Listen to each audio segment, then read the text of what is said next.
Welcome. I'm Carl Frederick, and I will be interviewing individuals for Kenosha Voices, an oral history project of the Kenosha County Historical Society in conjunction with Kenosha Community Media. I have worked in newspapers for more than 40 years as an editor and a reporter. 38 and a half of those years were at the Kenosha News. I am also a member of the Kenosha County Historical Society Board. We hope you enjoy these programs. I'm speaking with Butch Brown and Lee Durst, former employees of Shankland, Saxon, a former archery corporation in Kenosha. Thank you for joining me today. Thanks for having us. So what can you tell me about how you got started with Shankland Saxon? When was that? Somewhere around 1965, 1966. Okay, and how did you know about it? Well, my dad told me that there was going to be a archery place going to be starting on 24th Avenue and 89th. And so that's how I found out about it. Okay. And we would go over to, he had like a small building, 2-car garage, and he had a big dirt hill out back. And the other guys, we were pretty young then, and there would be guys over there shooting. Well, over the weekend, we would walk over and just start looking for arrows. And we'd kick in the grass looking for arrows. And that's how we started over there. Okay. And Lee, when did you get involved? We got word about the archery place, and my dad was always up for something to do with me somewhere.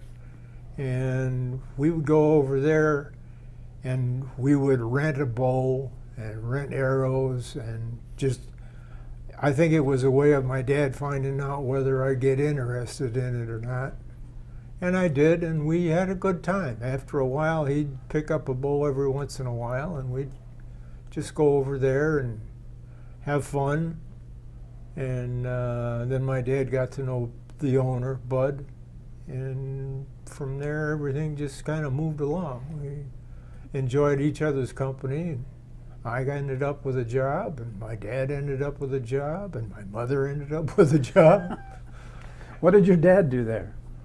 My dad at the time worked full-time for Dynamatic,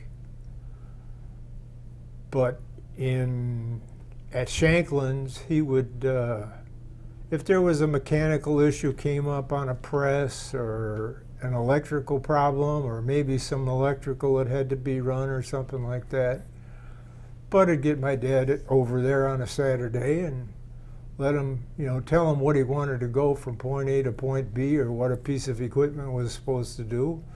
And my dad had enough moxie that he just went right ahead and did it. And when everything started to blossom and all things changed around, things got bigger and better indoor ranges and that, my dad was basically in charge of making sure that the indoor range worked properly, the motorized butts.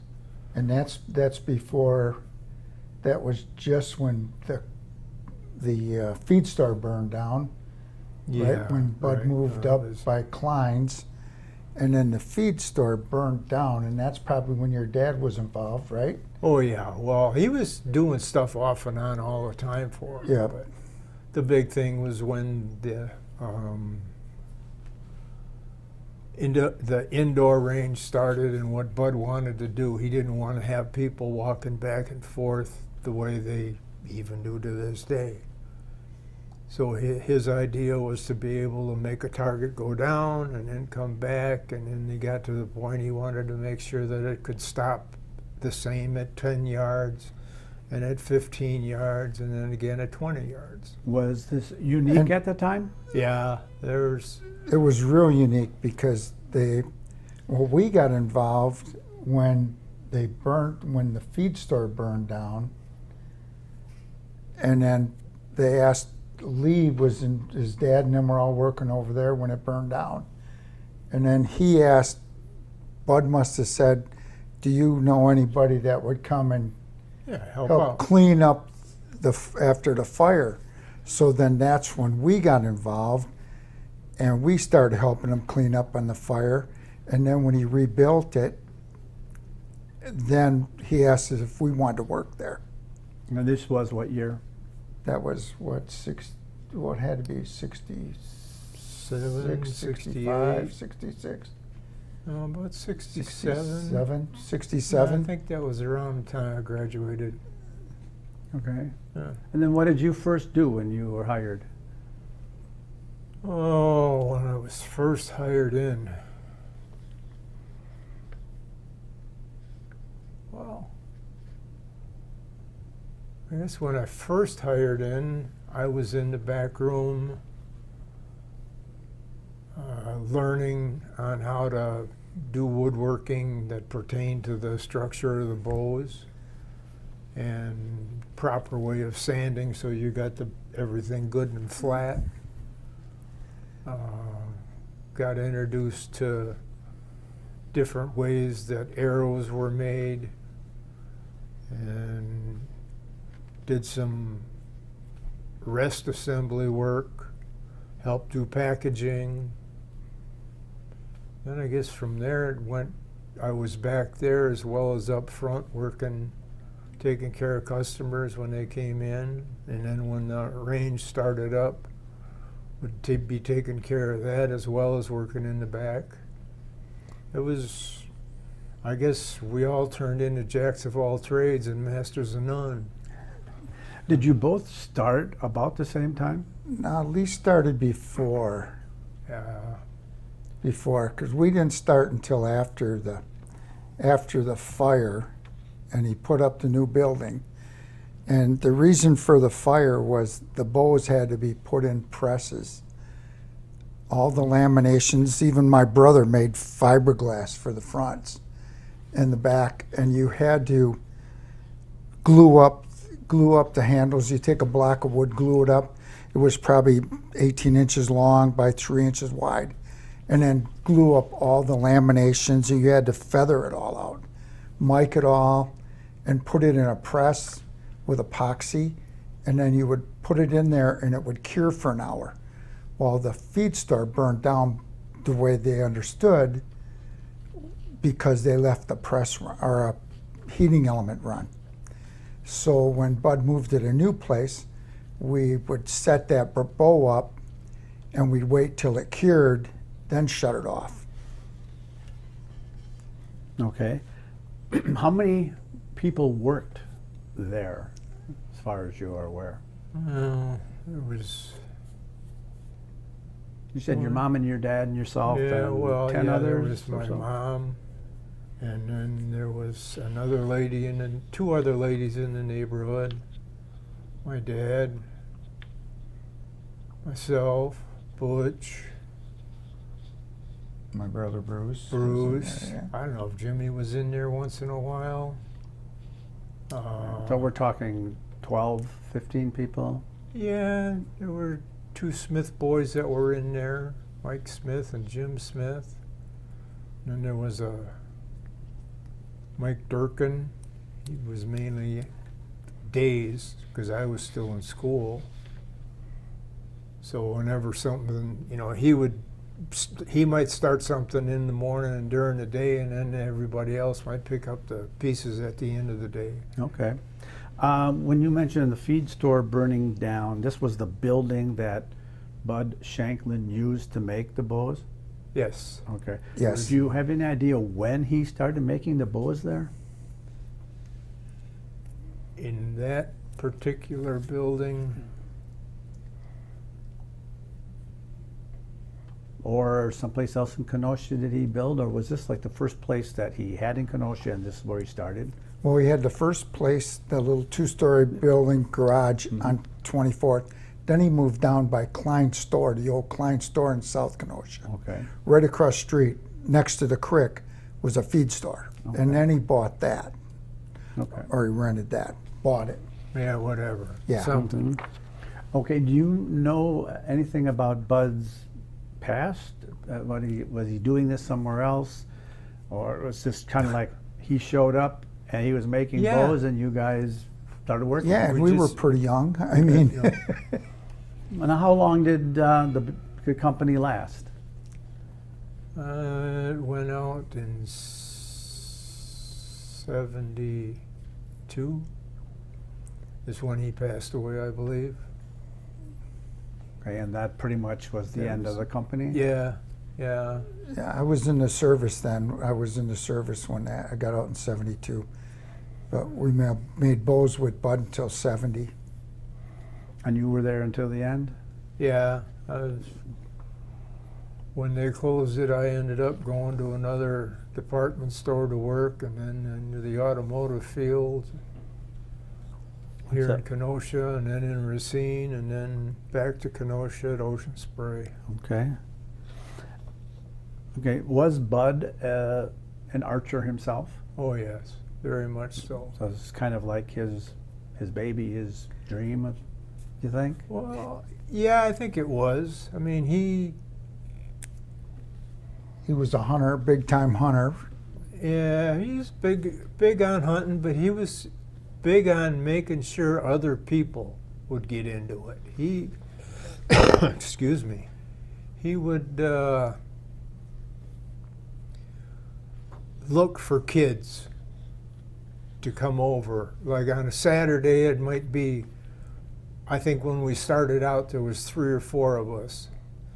And he'd set up a target outside, and he had different types of games that you would play. And then it would grow. At one point, I think it got to be about 12 or 13 of us that were out there on a Saturday. And that just tickled him pink. He was enjoying He it. was an advocate for Yeah. spreading the word Yeah. about archery. Right. Oh, yeah. because we shot in a league at the Conservation Club in Antioch. We shot out there, and then we were members out at Wyoka, out on Highway C, which is not there anymore. There was Wyoka and there was Kenosha Bowman. And Wyoka was mostly the instinctive guys. And I can remember Bud shooting, making up a range with, they were only like 15 yards away, but they were squirrels Small on the game. ground, small game, and you would shoot a blunt into them. So he always came up with something for archery range when Wyoka was going.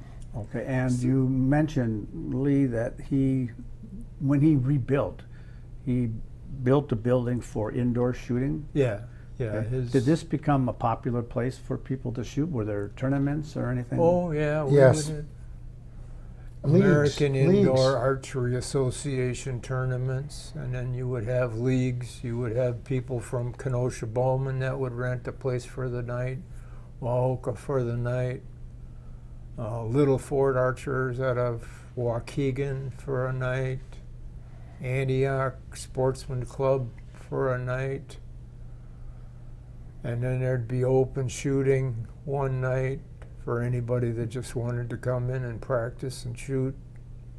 And then Yeah. if there was nothing going on a weekend, it was open to anybody, but you would have tournaments. If you were going to have tournaments, they'd be tournaments that would be held on Saturday and Sunday.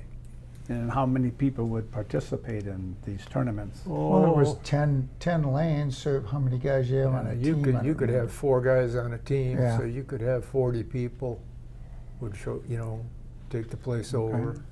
And Bud Shankland made bows. What else did he make? Yeah, at one time he had a big turret lathe in the back, and he was actually making, Field points. field points. Is that the tips? That's Yeah. just the tips because he would assemble, and then Lee's mom would put the fletching on them, and Oh yeah, well he made them. Okay, anything? Did he make arrows, quivers? he did arrows. Arrows. Quivers, he got those from somebody with his name on them. I'm not sure who it was, but they were his own design.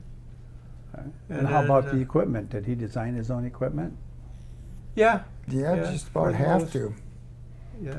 to. yeah.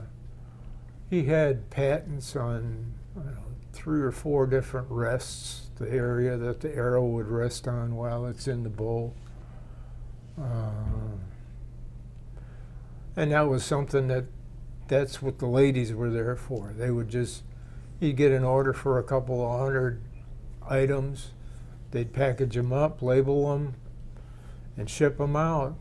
That was one of their things to do. They made strings for bows. They made, if somebody had a custom order for an arrow, like at that time there were men and women that shot arrows that were called battle shafts, where the center third was 3/8 of an inch in diameter, and then they were tapered down to 5/16 on either end. And it was theoretically something that had a better penetration and a better flight because of the design. So that's where the women would end up doing the fletching themselves, because they were an arrow that they were specific to the weight of the bow that the customer had and to the size of the bow the customer had, what the person wanted to have, what they were interested in. There were some experiments where only one end was tapered. It was, you know, there was a science to it. There were a lot of variations on the arrows. At this time, I mean, we're, you know, Yeah. 1970s.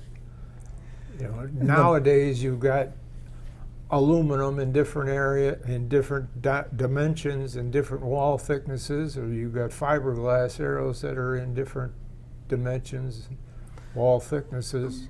But at this time, we're talking about wood arrows? Yes, these were, Yep. they were just starting to get into the aluminums. And when But- you're talking the bows, Bud had an aluminum. It was the whole handle was aluminum, with wood limbs on it, and usually you had all recurve was wood. Bud had his. It was aluminum. It was probably the handle alone was probably like 20, It was probably 22 inches, at least. and then it had wood limbs on that. Now, that was his own That bow? was his private one that he had. was In his fact, we were design. talking, and what you said he might have had them cast or something somewhere. Yeah, I think they were done at the forge over out on the north side of town. How did he sell his products? They were sold locally. I mean, there was Tyson here in town that I think he had them consigned at. There was Brennan Brothers. They were located on just off Roosevelt Road, 22nd Avenue. They did a lot of support equipment, rests, wrist straps, arrows.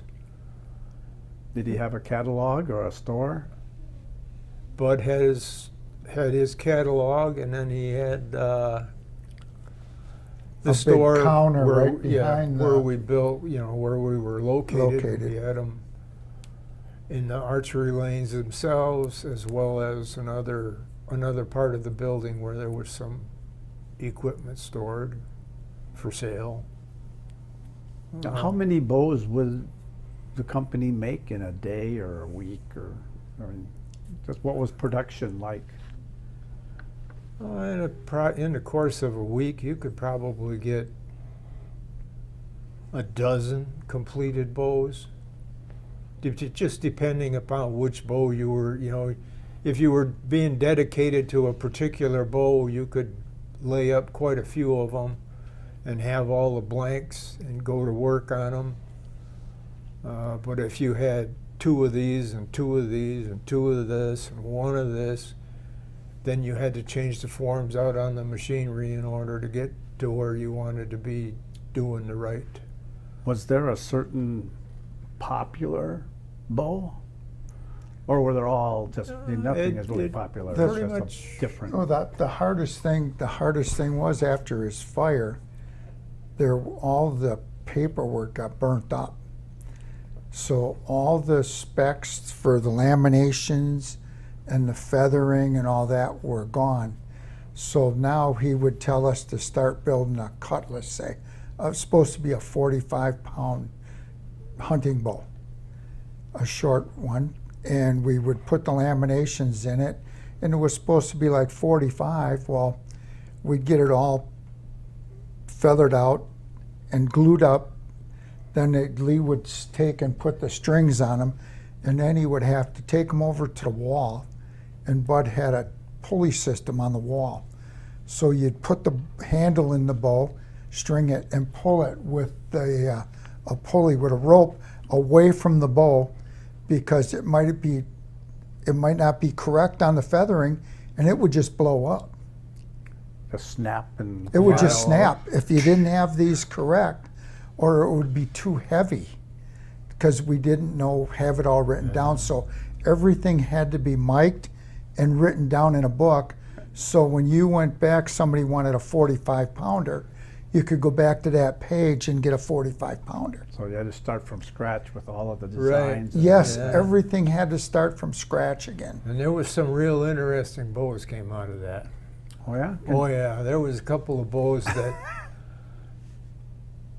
they were, he wanted to start somewhere, so he just took 2 pieces of lamination, maple lamination, and basically just brushed them off a little bit, glued them together, and put everything together, and made a small bow out of it. And I mean, it was so heavy he couldn't string it. Well, So like he you- put a note on up in front. He said, "If you can string this, you can have it." Oh. There were guys. So he had a sense of humor. Oh yeah. He was good. And I think there was probably a dozen people tried it.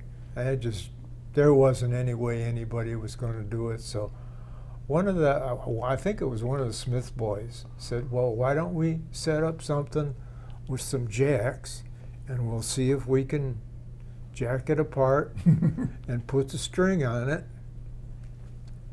and see what kind of weight we get." Well, it was, by the time you pulled it, like 2 inches. After they did get a string on it, pulled it like 2 or 3 inches, and it was already at 80 pounds.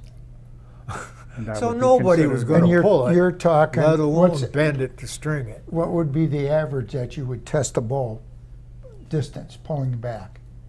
Well, you wanted to see what draw weight was at What 28 was it? inches. 20, yeah. Yeah. Just And a he's little talking- bit longer than your arm. Yes, huh? and he's Yeah. talking 2. Yeah, it was, but it was something that he just wanted to do, and that's where he started, and then we just went from there. We'd take one and we'd use a thinner lamination and then start tapering it out and recording it, and pretty soon he got Get right it down back to it. what you knew exactly what the What was what. feathering and the lamination thousandths were. Yeah, and you said that he made certain standard bows that would be like, these are the ones that are for sale. And he do some custom work for people who knew what they wanted. And Right. did he make bows for anybody else? You said he was really interested in getting kids interested in archery. Well, I think you brought up about the schools too, that, Well, you yeah, take that I- long bow and you go to start somebody new, and that should be only made, 20 pounds, 25? Yeah, I think they were like 25 pounders. Well, if not, you got an 80 pounder, what do you do with it? Yeah, so he made bows for schools. Yeah, he had a contract for a couple of years to make bows for, I don't know if it was all of Kenosha Unified, but I know he had some bows at Tremper Because you and probably at shot 'em. Bradford. Yeah. and, So the schools at that time had like archery classes? there was an archery class that took place, I think it was only like 6 weeks. as a part of it physical wasn't education. even a full semester. It was like, you would have, at that time you would have swimming classes, you'd have driver's education, you'd have tennis. Or And then- dance classes Yeah, and some, in room 255 Yeah. instead of And the then there was archery. also a unit on archery, and that's where he sold bows for. right, School. right. And they got away from it only because there were so many people that were afraid of somebody being hurt. I mean, I can understand that. The first thing he had to do was teach a kid that he had to be safe with this toy in his hand. And it was rough going for some of the teachers, I know that. But it lasted a couple of years. Okay. So when you made a bow, was it just that bow, or could it be adapted? You mentioned target shooting. You also mentioned hunting. Are the bows different for? It starts out the length, and This is a target bow. yeah, this would be the long target bow, Okay. and this would And be then by more. standards, this is actually a long hunting bow. Most of the hunting bows would end up maybe at the most about that long. Okay. Could you ever adapt one bow to be used for the other? Sure. Oh, I saw guys using hunting bows Just on for- a target round, especially indoor rounds, as long as it wasn't extremely heavy. Did you you know, have that- to adjust the weight of the pull or anything? Or? No, that was all. That's all built in. That's all built in. That's why it was so critical. The Okay. only Yeah. time you can get into that is a whole different line of bow. There's And- one that came along and that- later. Yeah, and that's where Bud, when we were talking earlier about Bud's whole handle being aluminum, and he feathered out aluminum and put wood limbs on it. Well, the later, Golden Eagle came out with one that I remember the guy shooting, bringing in, and that was all aluminum, but they had their limbs were bolted onto the. So Riser. it was just a square, and they drilled it into the aluminum, and it was held by bolts, not feathered. Okay. So Well, this was all wood, except aluminum handle. Okay. Then I suppose you could change the limbs. Yeah, then you would end Then you up could. getting different limbs, different like- weights. This is all in here, all mic'd. So once you feather it, glue it, there's no change in it. Okay.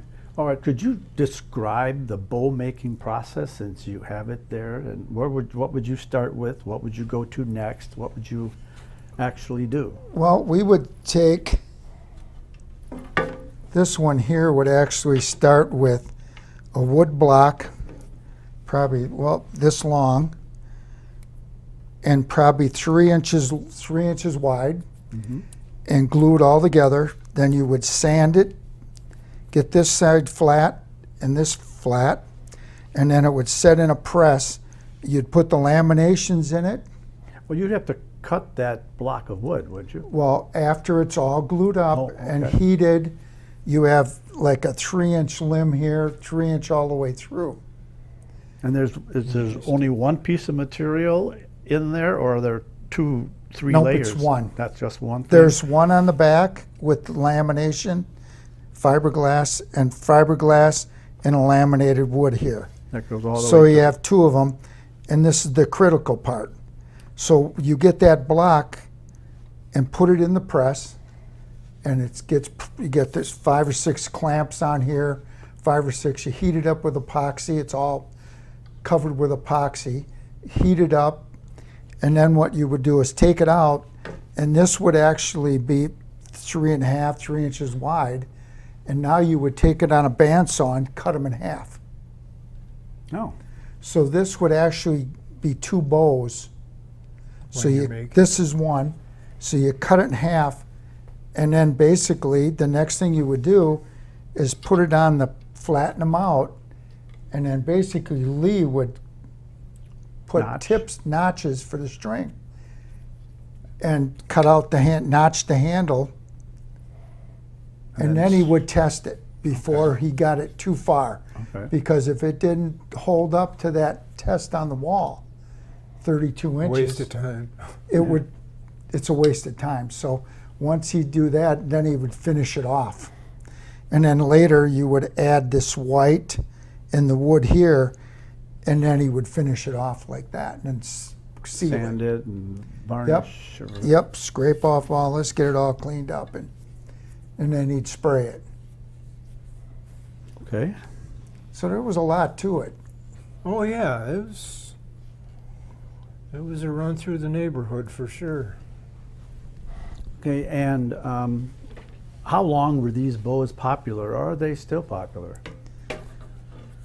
They're still popular. I was looking yesterday. I got home, I had some questions after having met with you, and I went online and I started I did that too. looking. I did that too. I ended up on eBay and I actually found a couple of Saxon tagged bows.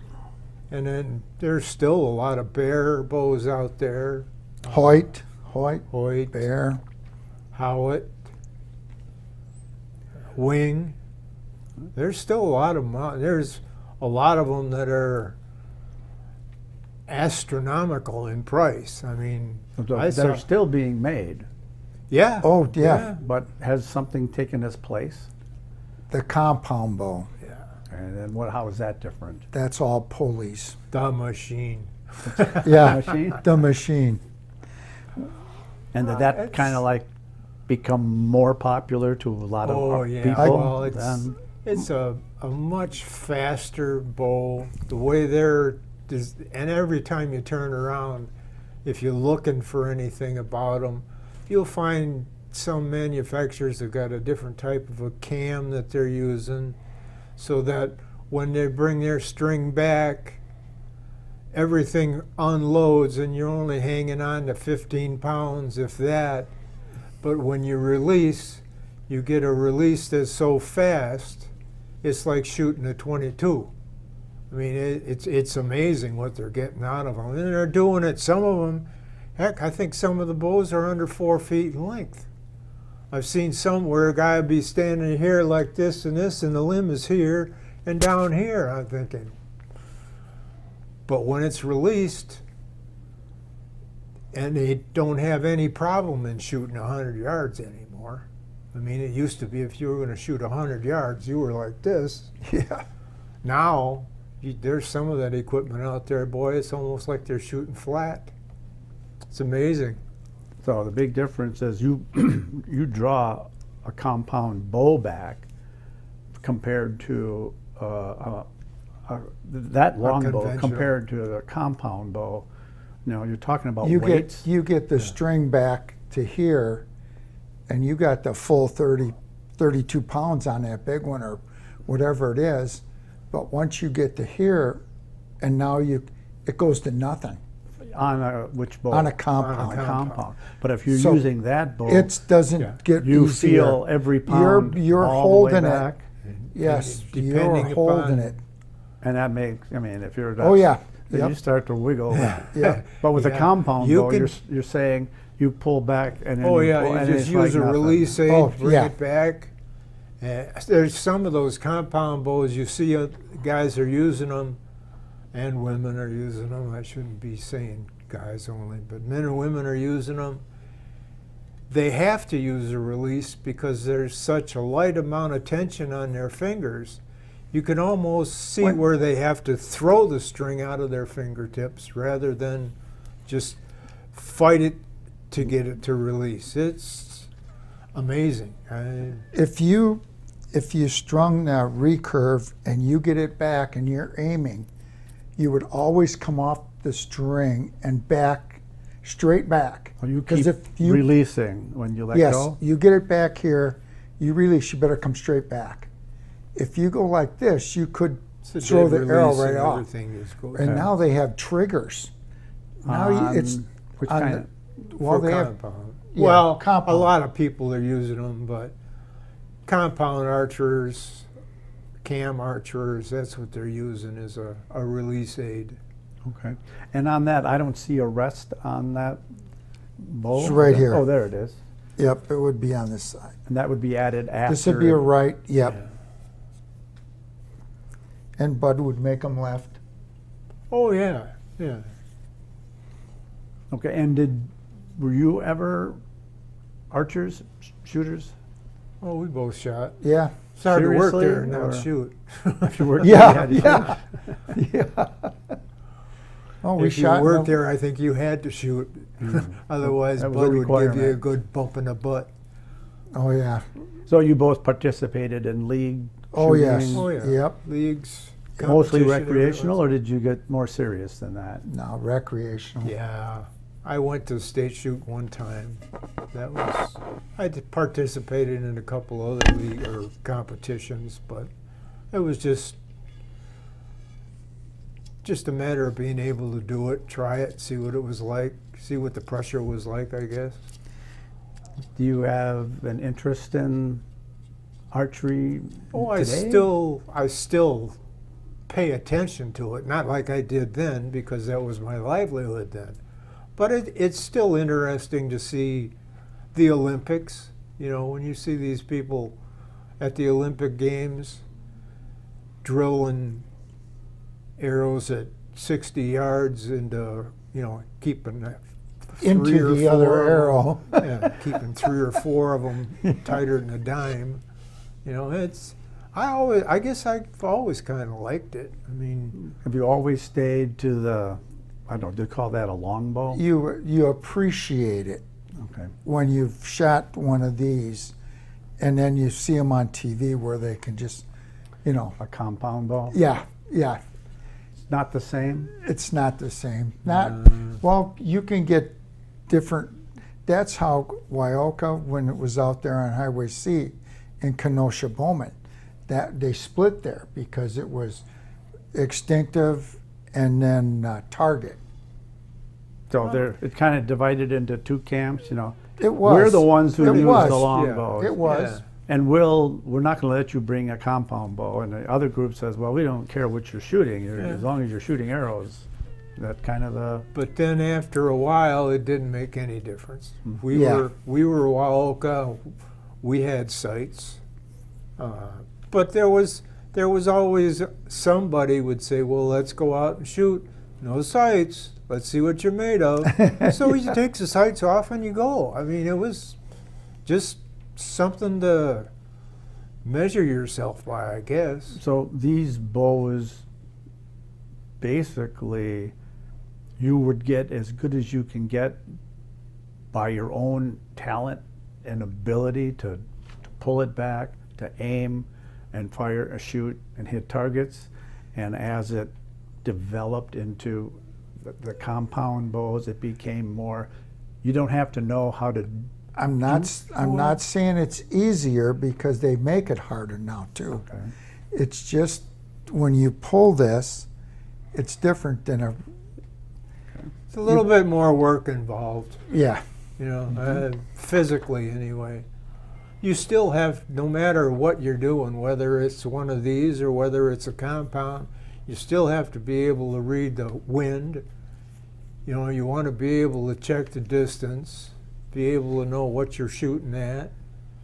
So it's, you know, by no means am I going to say compounds aren't worth a crap, because they are. They're something that's brought a lot more people into archery, Yes. you know, and it, for what it's worth, I think everybody should give it a try, at least once. And they still have Kenosha Bowman out there all the time. You can go out there anytime. Yeah. They always have shoots out there. So And do you think that had Butch Shankland not passed away in 1973 or whatever it was, do you think you would have worked there longer? Oh yeah, oh yeah. that's all I knew. One I mean, it was either deliver newspapers or him. That was my first 2 jobs. and one of the hardest thing I ever had to do was when I was building bows for Bud and starting out with the new paperwork and stuff. And I got onto construction when I graduated from high school. And I couldn't tell Bud that I was going to not work days. I was going to quit. I was going on construction. I don't know how many times Lee would laugh at me and I'd go to tell Bud, but I couldn't tell him. I didn't know how to tell him until finally I said, Bud, I'm going to be working on construction during the day, and he comes back with, oh, you'll be working during the day. Okay, that's fine. Then you could work Tuesday, Wednesday, and Thursday, and come in on Saturday or something. So it was no worry on my part, but it was to him. Just work through it, you know. So he still got his employee. Oh He yeah. did it different oh yeah. hours. Oh yeah, and I Yeah. would still be working for him. He was that kind of guy. And then what happened with the business after he passed? I wish I could tell you. They They sold closed. the building? They closed the doors, and the next thing I heard, all the equipment was being moved out of it. I didn't know where the equipment went, because if I'd have had a chance, I'd have picked up a couple of the pieces just to give to my dad, because my dad enjoyed woodworking. Mhm.